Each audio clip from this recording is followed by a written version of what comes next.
Los Angeles wildfire, the most destructive in history. On the morning of January 6, 2025, at 11:15 a.m., a man named David Morrow was sitting on the balcony of his apartment, enjoying the ocean view. About 5 miles away, he noticed a fire with flaring sparks on the hills of Pacific Palisades. Within just 1 hour, the fire grew so intense that thick smoke completely obscured the mountain. The rapid spread of the fire initially reported on the hills of Palisades.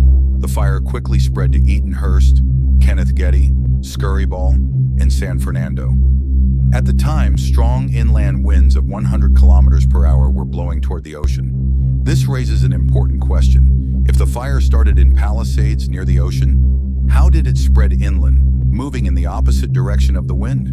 Once again, shocking visuals of raging flames spread across social media. This wildfire has devastated a total area of 38,000 acres, 150 square kilometers, destroying over 12,000 buildings and homes. As a result, 180,000 people have been displaced. This is Los Angeles, a fire out of control. This is the most destructive wildfire in U.S. history, and even during the production of this video, it has not been fully extinguished. Firefighting efforts seem futile. Water bombers are dropping 45,000 liters of water at a time. But against this massive blaze, it feels like just a few drops. Special chemicals are also being deployed, but nature's fury remains unstoppable. California is already facing water shortages, leading to empty fire hydrants. With fires spreading across 7 different areas, firefighters and their equipment are stretched thin. To make matters worse, strong winds between 70 to 100 kilometers per hour have fueled the flames, making containment nearly impossible.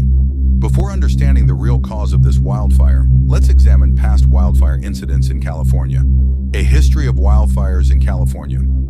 Over the last 25 years, California has been a hotspot for wildfires. Cedar Fire, 2003, burned 273,000 acres in San Diego County. Tubbs Fire, 2017, destroyed 36,000 acres in October. Thomas Fire, 2017, burned 280,000 acres between December and January. Camp Fire, 2018, the deadliest, covering 500,000 acres and lasting 17 days. Glass Fire, 2020, spread across 67,000 acres from September to October. A common pattern emerges.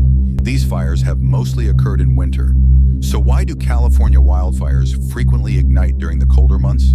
The role of Santa Ana winds. The answer lies in a weather phenomenon called Santa Ana winds. These are hot and dry winds that blow through Southern California and Baja California, especially during autumn and winter. The vast desert to the east of California, known as the Mojave Desert or Great Basin, heats up under the sun, increasing air pressure. Meanwhile, the cooler ocean air has lower pressure. As we learned in school, air moves from high to low pressure, and this pressure difference causes strong winds. Santa Ana winds move rapidly from southeastern California toward the ocean, sucking moisture from everything in their path. This extreme dryness turns forests into fuel for wildfires. If a fire starts, these winds fan the flames, spreading them uncontrollably. However, in the case of the Los Angeles wildfire, the fire initially spread inland instead of toward the ocean, contradicting the expected wind direction. To understand this, we must explore an interesting phenomenon called mountain wave rotor. How mountain wave rotor fueled the fire. When strong winds hit a mountain, they create turbulence on the leeward side, forming rotating air vortices.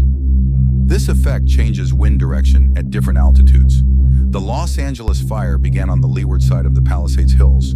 Due to the mountain wave rotor effect, winds generated in the opposite direction helped the fire spread inland. The devastating fire tornado. When wildfires grow large, they create unpredictable phenomena, one of the most dangerous being the fire tornado.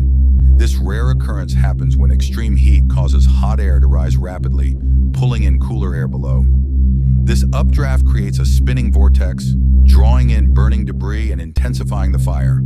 A fire tornado can dominate local winds and make predicting the fire's movement even harder. These tornadoes often push the fire upward along mountain slopes, spreading destruction even further. Fighting wildfires with technology. As wildfires become more frequent due to climate change, advanced technology, including artificial intelligence, is being used to predict fire spread. Firefighters receive real-time data to strategically deploy resources. They spray fire-resistant chemicals around fire-prone areas to contain the spread. However, in Los Angeles, even after controlling flames in one area, winds carried embers to new locations, reigniting fires elsewhere. A warning from nature. The first recorded wildfire in U.S. history occurred in 1871 near Michigan, consuming 1.2 million acres and claiming 2,500 lives. From the Peshtigo fire of 1871 to the Los Angeles wildfire of today, nature is warning us. Controlling fire remains a monumental challenge. Instead of fighting against climate change, we need to adapt and learn from nature. Only then can we hope to prevent future wildfires. I hope you found this video informative. Don't forget to like, share, and comment. Your support means a lot. See you in the next great video. Movie Camera Fire.